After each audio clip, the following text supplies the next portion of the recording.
Raya, raya, raya.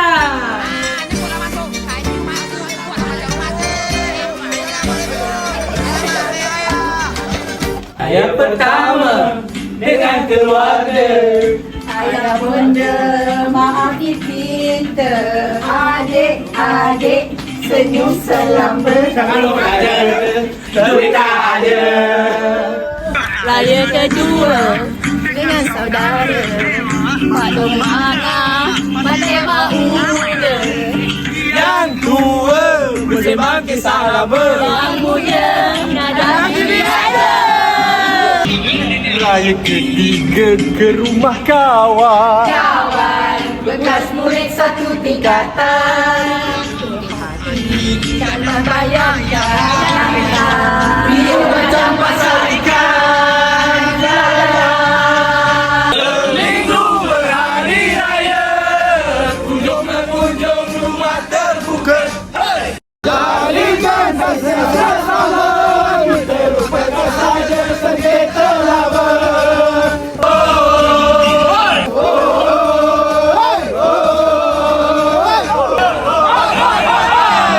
Raya keempat yang istimewa.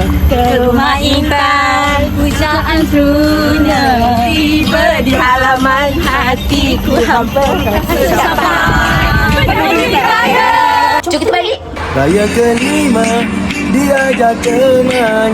Jalan-jalan sampai ke pekan, tengok wayang filem Hindustan. Ayo yuk, kita harus raya teman. Raya keenam, rumahku kedua, harapan nak duit raya. Di hulu pula, tabung derma. Di mana?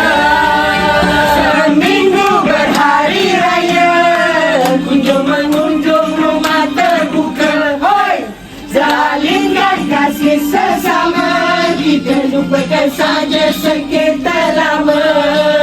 oi, oi, oi, oi.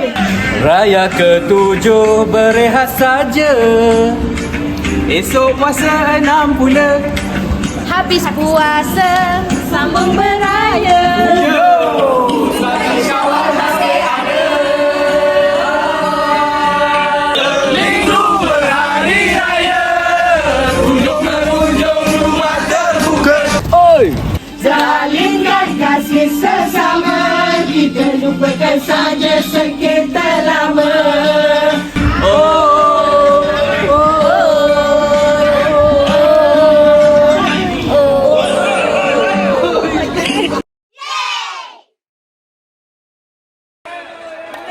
Okay, tengok kamera. Tengok kamera.